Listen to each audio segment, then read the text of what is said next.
Narmada యశాల audio సిరీస్కి స్వాగతం. నేను మీ Narmada. Romantic love story నిన్నే పెళ్లాడతా భాగం 76. ఆమె ఐస్ క్రీం చప్పరించేసి, ఈ మాత్రం ఎందుకు, ఇది కూడా నువ్వే తినలేకపోయావా? మీదికి కోపం చూపించినా మనసులో సంబరపడింది. నువ్వేడుస్తావని అన్న అతడు ఖాళీ అయిన కప్పుని పక్కన పడేసి తన చూపుడు వేలుతో ఆమె పెదాలకి అంటుకున్న ఐస్ క్రీంని తుడిచాడు. నాకు చేతులు ఉన్నాయి, పుల్లవిరుపుగా మాట్లాడింది సంయుక్త. తెలుసు, భుజాలు కదిలించాడు శిఖర్. అందరూ చూస్తుండగా ఇదంతా ఎందుకు? బిడియంతో ముఖం అదోలా పెట్టింది సంయు. అందరూ చూస్తున్నారనే కదా చేతితో తుడిచాను, లేదంటేనా అన్నాడు. ఆ తర్వాత మాట పూర్తి చెయ్యకుండా తన నాలుకతో పెదాలను తుడుచుకున్నాడు. అతని ఉద్దేశం అర్థమవ్వగా ఆమెను సిగ్గు కమ్మేసింది. బుగ్గలు గులాబీలయ్యాయి. ఆమె సన్నని పెదవులు చిన్నగా వణుకుతూ అతన్ని ఊరించి చెర్రీలయ్యాయి. అది చూసి తీయని బాధతో కూడిన నిట్టూర్పు ఒకటి అతని నుండి వెలువడింది. ఆమె పక్కన కూర్చొని ఆమె చేతిని తన చేతితో పట్టుకున్నాడు. ఆమె చేతి వెనక వైపు చిన్నగా నిమురుతూ సున్నితంగా నొక్కాడు. అంతే, ఆమె ఒళ్ళు జల్లుమంది. అంతవరకు లయబద్ధంగా కొట్టుకున్న ఆమె గుండె లయ తప్పి పరుగు పందెం పెట్టుకుంది. ఆమెకు ఊపిరి భారంగా మారింది. కనురెప్పలు మత్తుగా వాలాయి. ఇది అని చెప్పలేని తన్మయత్వం ఆమె తనువును కమ్మేసింది. అతని భుజం మీద తన తలను ఉంచింది. అతడు చిన్నగా నవ్వుకొని ఆమె చుట్టూ చెయ్యి వేసి మరింత దగ్గరికి తెచ్చుకున్నాడు. దూరం నుండి ఇదంతా చూస్తున్న రియా మనసు కుతకుతా ఉడికింది. అది చూసి అసలే బాధతో ఉన్న నిఖిల్కి ఇక భోజనం సహించలేదు. నాకు ఇది సొంతం కాకపోయినా పర్వాలేదు, కానీ వీళ్ళిద్దరినీ మాత్రం ఖచ్చితంగా విడదీస్తాను. నాకు దక్కని సంయుక్త వీడికి దక్కడానికి వీల్లేదు కసిగా అనుకున్న నిఖిల్ అర్ధాకలితో చెయ్యి కడిగేసుకున్నాడు. అదేంట్రా, భోజనం చేయకుండానే లేచి వెళ్తున్నావు అన్న మాలతి విస్మయంతో నిఖిల్ని చూసింది. ఉక్రోషంతో అదిగో అక్కడ కూర్చొని ఉన్న వాళ్ళని చూసి కడుపు నిండింది. తన కళ్ళతో శిఖర్ని చూపించాడు. వీడు మారడు అనుకుంది మాలతి. సంయుక్త, నువ్వు బావని పెళ్లి చేసుకున్నానని సంబరపడిపోకు. ఈ ఇకయికలు పకపకలు ఎన్నాళ్ళు ఉంటాయి? ఓ 2 రోజులే కదా. ఆ తర్వాత సంతోషమంతా నాది, దుఃఖమంతా నీది కచ్చాగా అనుకున్న రియా, నీ సంతోషం 3 నాళ్ళ ముచ్చట చేసి నీ బావని త్వరలో నా సొంతం చేసుకుంటాను, నువ్వు చూస్తూ ఉండు మనసులో అనుకొని సైడ్ స్మైల్ ఇచ్చింది. ఒకవైపు వాళ్ళ పెళ్లి జరిగిపోయినా వాళ్ళిద్దరినీ విడదీయాలని వీళ్ళిద్దరూ కసితో ఉన్నారు. వాళ్ళ సంతోషాన్ని చూసి ఓర్వలేక కళ్ళల్లో నిప్పులు పోసుకున్నారు. ఇక కలిసి ప్లాన్ చేస్తే జరగదని ఎవరికి వారు విడిగా ప్లాన్ చేయడం మొదలుపెట్టారు. ఆనాటి సాయంకాలానికి పెళ్లి కార్యక్రమాలు ముగిశాయి. దూరపు బంధువులు వెళ్ళిపోగా దగ్గరి బంధువులు వధువరులతో పాటు ఇంటికి వచ్చారు. అందులో రియా ఇంకా ఆమె నానమ్మ రాజేశ్వరి ఉంది. చాలా రోజుల తర్వాత వచ్చాను, ఒక 4 రోజులు ఉండి వస్తానని చెప్పి తన కొడుకు కోడల్ని పంపించింది. ఆమె వెళ్ళకపోవడంతో నానమ్మ ఏదో పెద్ద ప్లాన్తోనే ఉందని అర్థం చేసుకుంది రియా. నిఖిల్ వాళ్ళు ఎలాగూ దగ్గరి వాళ్ళు కావడంతో కుటుంబ సమేతంగా వాళ్ళు అక్కడే ఉన్నారు. ఇంకా ఇదే మండపంలో జంటగా మారిన శిఖర్ చెల్లెలు నైనిక, సుధీర్లు, అతని తరఫు కొద్దిమంది బంధువులు ఉన్నారు. ఫారెన్ నుంచి రావాల్సిన కొద్దిమంది సన్నిహితులు పెళ్లికి రాకపోవడం వల్ల వాళ్ళ కోసం రిసెప్షన్ 2 రోజులు ఆలస్యంగా పెట్టుకున్నాడు నిరంజన్. ఈలోపు వ్రతం చేసి శోభనానికి ముహూర్తం కుదరడంతో కొత్త దంపతులకు ఫస్ట్ నైట్ చేయాలి అనుకున్నారు. ఇంకా శోభనం జరగలేదు కాబట్టి కొత్త దంపతులకు ఎడబాటు తప్పలేదు. నైనిక, సంయు ఒక గదిలో పడుకోగా సుధీర్, శిఖర్లు మరొక గదిలో పడుకోవాల్సి వచ్చింది. కానీ వాళ్లకు నిద్ర పట్టలేదు.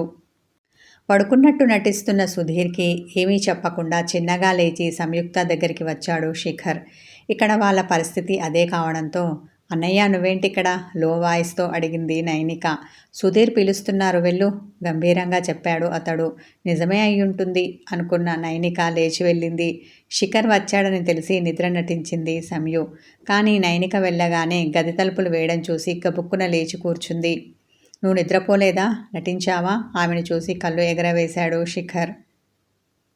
పడుకున్నాను, కానీ ఏదో చప్పుడైతేనూ చిన్నగా నసిగింది. అయినా నువ్వేంటిక్కడ? ఎవరైనా చూస్తే బాగోదు, వెళ్ళు తన వేలు తలుపు వైపు చూపించింది సంయు. వెళ్ళు అనగానే వెళ్ళడానికి రాలేదు నేను, అతడు కోపంగా అన్నాడు. కానీ ఆమెను రొమాంటిక్గా చూశాడు. విడియంతో బిగుసుకుపోయింది సంయు. మరెందుకు వచ్చావు? అతని సూటిగా చూడలేక తన చూపులు మరల్చింది. పెళ్ళిలో చాలా ఎక్స్ట్రాలు చేసావు కదా నువ్వు. వాటి సంగతేంటో తెలుసుకుందామని వచ్చాను. గంభీర స్వరంతో అన్న అతడు మంచం హెడ్కి ఆనుకొని కూర్చున్నాడు. అతడు అక్కడే తిష్ట వేయడంతో ఆమె గతుక్కుమంది. అతడు ఒళ్ళు విరుచుకోవడం చూసి నువ్వు వెళ్తే నే పడుకుంటా గండుగా ముఖం పెట్టింది. పడుకో, ఎవరు వద్దన్నారు? భుజాలు కదిలించాడు శిఖర్. నువ్వుంటే ఎలా పడుకునేది? కళ్ళు పెద్దవి చేసి అతన్ని చూసింది సంయు. ఎలా అంటే ఇదిగో ఇలా అని ఆమె రెక్క పట్టుకుని తన పైకి లాక్కున్నాడు. ఆమె విసురుగా వచ్చి అతని ఒడిలో వాలింది. ఆమె చుట్టూ చేతులు అల్లేసి మరింత దగ్గరికి తెచ్చుకున్నాడు శిఖర్. నీకు నిద్ర రావట్లేదా? ఆవలించింది తల అడ్డంగా ఊపేసి. నువ్వు పడుకో అన్న అతడు ఆమె నుదుటిపై ముద్దు పెట్టాడు. అతడు చేసిన పని నచ్చి ముసిముసిగా నవ్వుకుంది. కానీ ఆ ఇష్టాన్ని బయటపడనీయక, ఇదిగో నువ్వుంటే ఇలాంటి పనులు చేస్తావు, ఇక నిద్ర ఎలా పడుతుంది అలుకగా అనేసి బొంగమూతి పెట్టింది. అయితే నాతో పాటు మేలుకో. ఈ మాటను అతడు ఎంతో తేలిగ్గా అన్నాడు. రేపు పూజ ఉంది, ఎర్లీ మార్నింగ్ లేవాలి తెలుసా నీకు? అతని బుగ్గలు పట్టి లాగింది. అతని కళ్ళు చిన్నవైపోగా సో వాట్ పొగరుగా తల ఎగరవేశాడు. దీనికేమీ తక్కువ లేదు. నోట్లో తిట్టుకున్న సంయుక్త. నీకేంటి బాబు, ఒక రాత్రంతా నిద్రపోకుండా ఉన్నా హ్యాపీగా ఉంటావు. నేను అలా కాదు, గంట నిద్ర తక్కువైనా డల్ అయిపోతాను నీరసంగా ముఖం పెట్టింది. దానికి నన్నేం చేయమంటావు? పెదవి విరిచాడు శిఖర్. దయచేయమంటాను కొరకరా చూసింది సంయు. ఆమె చూపుని లెక్క చెయ్యక నో వే అన్న అతడు తల అడ్డంగా ఊపాడు. తింగరోడు పళ్ళు పటపటలాడించింది. సైకోవే నువ్వు చిరుకోపం చూపించాడు.